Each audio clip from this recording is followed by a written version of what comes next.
오늘은 내공에 대해 이야기해보겠습니다. 내공은 단순히 오래 했다는 시간만을 의미하지는 않습니다.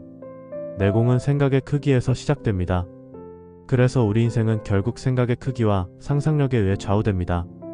나의 능력을 어디까지 상상하느냐, 내가 우리 조직을 어디까지 그려보느냐에 따라 현실의 결과도 달라집니다. 그럼 그 내공의 힘에 대해서 자세히 살펴보겠습니다. 누구나 자기 인생의 고수가 되고 싶어 합니다. 하지만 고수는 특별한 사람이 아닙니다. 자기 자신을 단련한 사람입니다. 여기에는 두 가지가 있습니다. 바로 외공과 내공입니다. 외공은 육체의 단련입니다.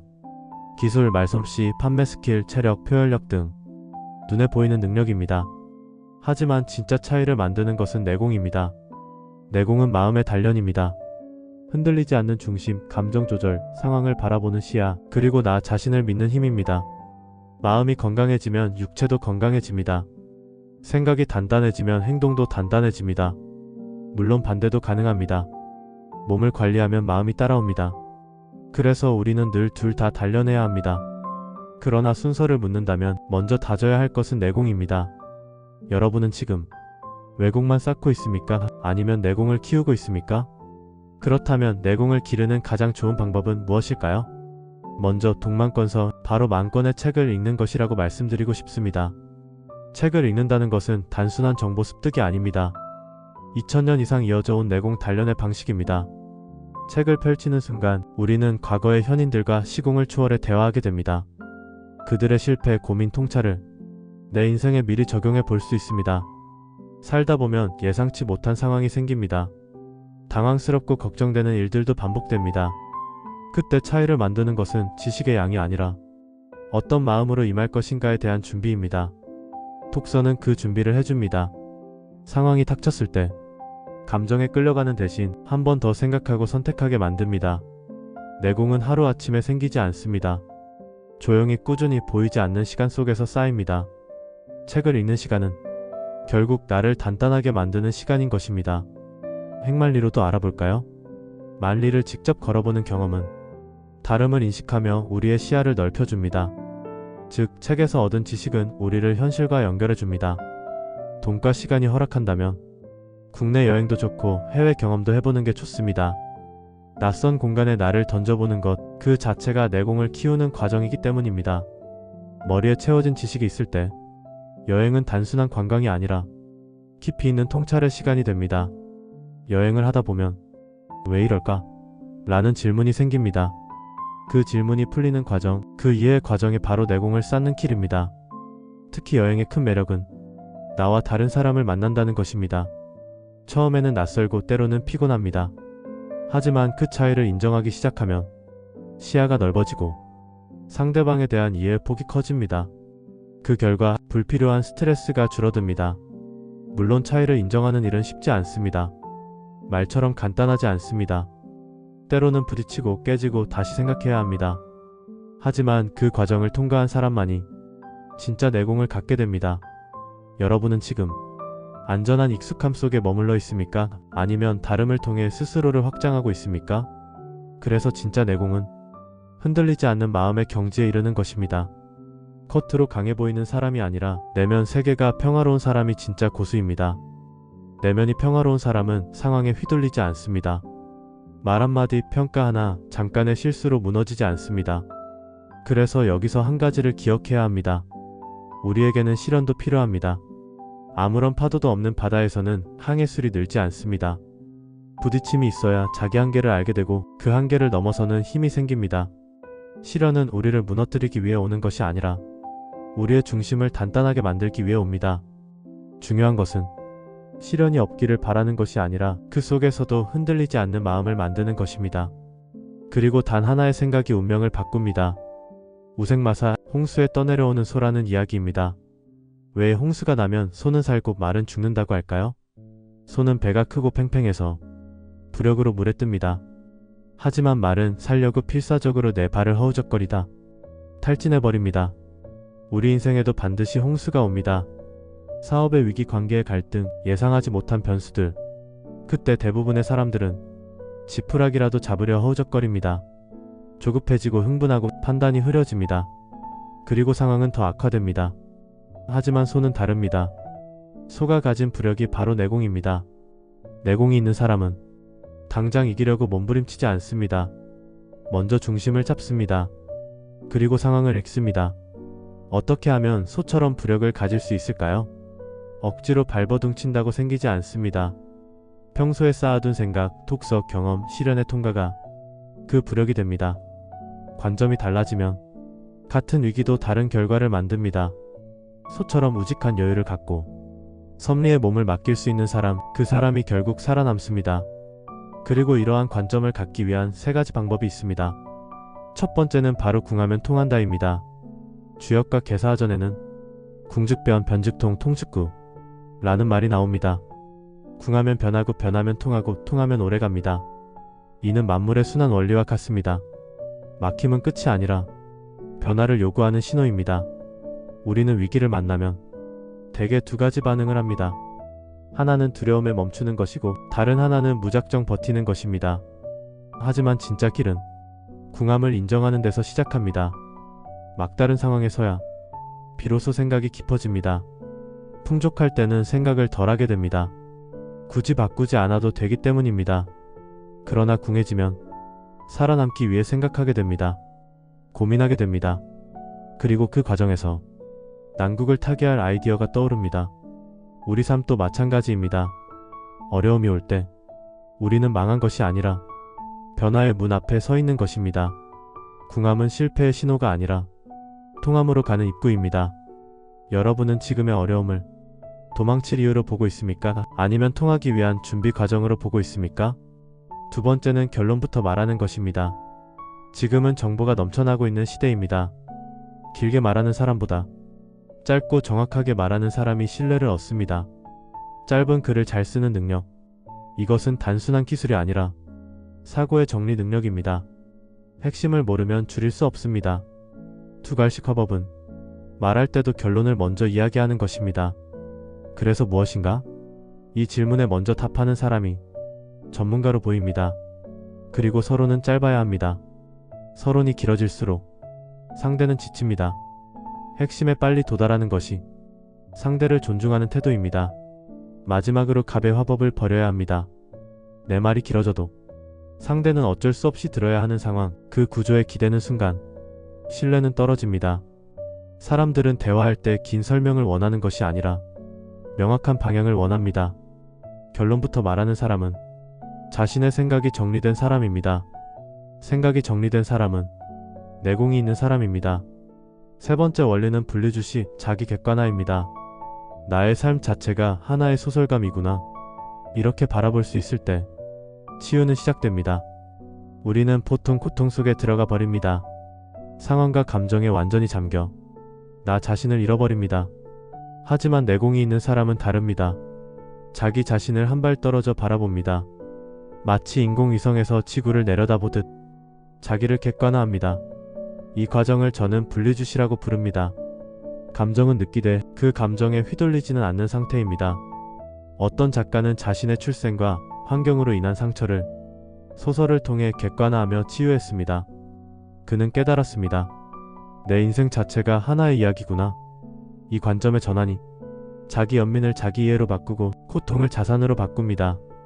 힘든 순간이 올 때 왜 나에게 이런 일이라고 묻는 대신 이 장면은 내 인생의 어떤 장일까라고 물어보세요. 분리주시가 가능한 사람은 감정의 노예가 아니라 자기 인생의 작가가 됩니다. 그리고 우리는 다른 인생이 나에게 복을 불러올 수 있다는 점을 기억해야 합니다. 우리는 혼자 성공하는 존재가 아닙니다. 모든 성장은 결국 인연의 화학작용 속에서 일어납니다. 우리는 인연으로 다시 삶을 짓습니다. 오늘 만난 한 사람, 스쳐 지나간 한 인연이 몇 년 뒤 내 인생의 전환점이 되기도 합니다. 그래서 사람을 소중히 여겨야 합니다. 사람 사는 것은 씨줄과 날줄처럼 서로 얽혀 만들어지는 과정입니다. 21세기를 대표하는 사람은 생각만 하는 사람도 행동만 하는 사람도 아닙니다. 인사하는 사람입니다. 인사는 단순한 예절이 아닙니다. 존중의 표현이고 관계를 여는 첫 문장입니다. 로댕의 생각하는 사람, 브롱스키의 망치질하는 사람을 넘어 이 시대에는 인사하는 사람이 필요합니다. 왜냐하면 인사는 내가 당신을 인정한다는 신호이기 때문입니다. 우리는 결국 사람과 사람과의 관계를 소중히 하길 바랍니다. 관계가 쌓이면 신뢰가 되고 신뢰가 쌓이면 복이 됩니다. 그래서 부자들은 이러한 관계와 신뢰를 위해 먼저 교육에 투자한다고 합니다. 역사를 봐도 흥미로운 흐름이 있습니다. 일제강점기 호남의 부자들은 개인의 사치보다 학교 설립에 투자했습니다. 익산 남성고를 세운 백남신, 상산고를 세운 수학의 정석 저자 홍성대, 고려대를 인수한 김성수, 경성여자의학 전문학교의 기반을 만든 순천 김종익, 전남의대를 세운 호남 부자들, 민족사관학교를 세운 최명재까지 그들은 돈을 남기지 않았습니다. 사람을 남겼습니다. 왜 교육이었을까요? 교육은 한 사람의 인생을 바꾸고 그 사람이 또 다른 수많은 인연을 만들어내기 때문입니다. 앞에서 우리는 다른 인생이 나에게 복을 불러온다고 했습니다. 교육은 바로 그 다른 인생을 키워내는 일입니다. 진짜 부자는 자기 삶을 넘어서 다음 세대에 투자하는 사람입니다. 지금 우리가 쌓는 내공도 마찬가지입니다. 단지 오늘의 성과를 위한 것이 아닙니다. 내가 만나는 사람들에게 어떤 영향을 남길 것인가의 문제입니다. 교육에 투자하는 사람은 단기 성과가 아니라 시간의 힘을 믿는 사람들입니다. 그래서 두 번째 원리는 축적된 시간에 귀를 기울인다는 것입니다. 명문가에는 스토리가 있습니다. 겉으로 보이는 결과 뒤에는 오랜 시간 쌓인 선택과 절제가 있습니다. 명문가도 고초를 겪습니다. 위기도 있고 실패도 있습니다. 하지만 쉽게 꺾이지 않습니다. 왜냐하면 한두 번의 사건이 아니라 축적된 시간이 그 가문을 지탱하고 있기 때문입니다. 짧게 보면 비관적으로 보일 수 있습니다. 지금 당장의 실적, 눈앞의 어려움만 보면 모든 것이 흔들리는 것처럼 느껴집니다. 그러나 길게 보면 다릅니다. 시간을 축으로 놓고 보면 위기는 한 장면일 뿐입니다. 전체 이야기를 망가뜨리는 결말이 아닙니다. 명문가의 전통적인 가풍은 자기에게는 엄격하고 타인에게는 관대합니다. 왜일까요? 시간이 흐를수록 결국 남는 것은 실력과 품격이라는 것을 알고 있기 때문입니다. 오늘의 성과보다 10년 뒤의 신뢰를 바라보는 사람이 되어야 하는 것입니다.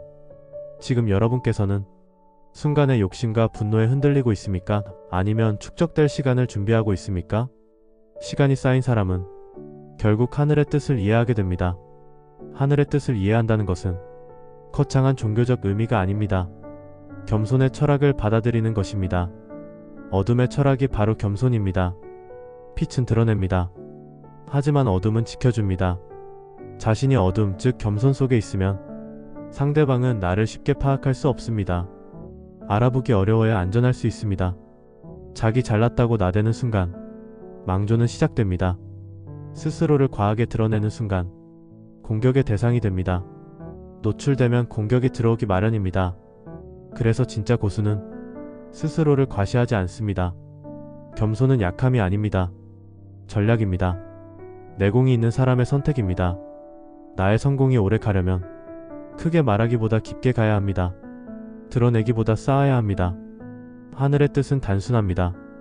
높이 오를수록 더 낮아져야 한다는 것입니다.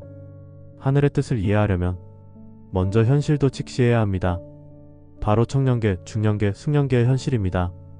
청년계인 20대에서 30대 초반, 이들의 목표는 대부분 취업입니다. 시험, 자격증, 스펙, 김밥 한 줄로 하루를 버티며 수험서를 외우는 청년들이 많습니다. 생존이 최우선 과제입니다. 중년계인 40대는 직장을 다니지만 언제 해고될지 모른다는 불안 속에 삽니다. 50세 이후 무엇을 할 것인가에 대한 막연한 두려움이 시작됩니다. 책임은 무겁고 선택지는 줄어듭니다. 숙련계인 50대 중반 이상은 사업 실패, 이혼, 질병, 인생의 파도를 여러 번 겪은 세대입니다. 그래서 산속에서 살아가는 사람 이야기, 최악의 조건에서도 버텨낸 사람 이야기에 눈길이 갑니다. 저렇게라도 살 수 있겠구나. 마음속으로 대비를 합니다. 이것이 지금 우리가 살아가는 세대별 현실입니다. 중요한 것은 어느 세대에 있느냐가 아니라 그 안에서 어떤 내공을 쌓느냐입니다. 청년은 방향의 내공이 필요하고 중년은 균형의 내공이 필요하며 숙년은 통찰의 내공이 필요합니다. 현실을 모른 채 이상만 말하는 조직은 오래가지 못합니다. 우리는 각 세대의 불안을 이해해야 합니다. 그래야 진짜 도움을 줄 수 있습니다. 각 세대는 서로 다른 고민을 안고 살아갑니다. 그리고 그 고민은 결국 사람의 마음에 남습니다. 그래서 두 번째, 목소리는 멘탈임을 명심해야 합니다. 관상보다 음상, 얼굴보다 목소리가 더 정확할 때가 있습니다. 목소리를 들어보면 그 사람의 상태를 알 수 있습니다. 긴장했는지, 자신감이 있는지, 억울함이 쌓였는지, 평온한지. 목소리는 감출 수 없습니다. 동양에서는 목소리를 오장육부의 공명이라고 봅니다. 어느 장기가 강하고 약한지, 어떤 기질을 갖고 있는지가 목소리에 드러난다고 했습니다. 공부가 깊어지고 내공이 쌓이면 목소리가 달라집니다. 급한 사람의 목소리는 날카롭고 불안한 사람의 목소리는 흔들리며 내공 있는 사람의 목소리는 낮고 안정적입니다. 도가에서는 사람을 품평할 때 목소리를 중요하게 여겼습니다. 목소리는 곧 멘탈을 드러내기 때문입니다. 마음이 바뀌면 얼굴이 바뀌고 목소리도 바뀝니다. 여러분의 목소리는 곧 하나하나의 브랜드입니다. 지금 여러분의 목소리를 한번 녹음해서 들어보세요. 불안합니까? 아니면 안정되어 있습니까? 운이 바뀌는 사람은 겉모습이 아니라 내면이 바뀌는 사람입니다. 이를 위해서는 첫째, 상상력이 필요합니다. 상상력은 단순한 공상이 아닙니다. 현실을 넘어서는 힘입니다. 상상력을 발휘하는 사람은 같은 조건에서도 더 멀리 보고 더 높이 생각하고 더 깊이 해석합니다. 그래서 더 멀리, 더 높이, 더 깊이 살아갑니다. 둘째, 옥설 같은 맑고 진실한 마음이 필요합니다. 인생을 살다 보면 실패도 경험하고 외로움과 고통도 겪습니다. 그 쓰라림은 누구에게나 어렵습니다. 하지만 그럴수록 마음만은 맑게 지켜야 합니다. 진실한 마음이 흐려지면 결국 판단이 흐려지고 사람을 잃습니다. 세 번째는 마음속에 꽃이 필요합니다. 누구나 넘어지고 실패합니다. 중요한 것은 그 이후입니다. 내 마음속에 아직 꽃이 있는가? 희망이 남아있는가? 다시 일어날 의지가 있는가? 지금까지 우리는 내공에 대해 이야기했습니다. 생각의 크기, 독서와 여행, 시련을 견디는 힘, 결론부터 말하는 태도, 자기 객관화, 사람에게 기대는 법, 교육에 투자하는 정신, 시간을 축적하는 자세, 겸손, 목소리, 그리고 마음속의 꽃까지. 결국 이 모든 이야기들은 하나로 모입니다. 당신의 내공이 쌓이면 운이 바뀌기 시작합니다. 운은 갑자기 떨어지는 선물이 아닙니다. 하루하루 쌓아 올린 생각, 태도, 습관, 관계가 만들어내는 결과입니다. 내공이 깊어질수록 같은 위기에서도 무너지지 않고 같은 기회에서도 더 멀리 갑니다. 우리 삶도 마찬가지입니다. 겉으로 커지는 사람이나 조직은 언젠가 흔들릴 수 있습니다. 그러나 내공이 쌓인 사람이나 조직은 시간이 갈수록 단단해집니다. 그러므로 항상 기억해 주시기 바랍니다. 운을 기다리지 마십시오. 내공을 쌓으십시오. 당신의 내공이 쌓이면 운은 반드시 바뀌기 시작합니다.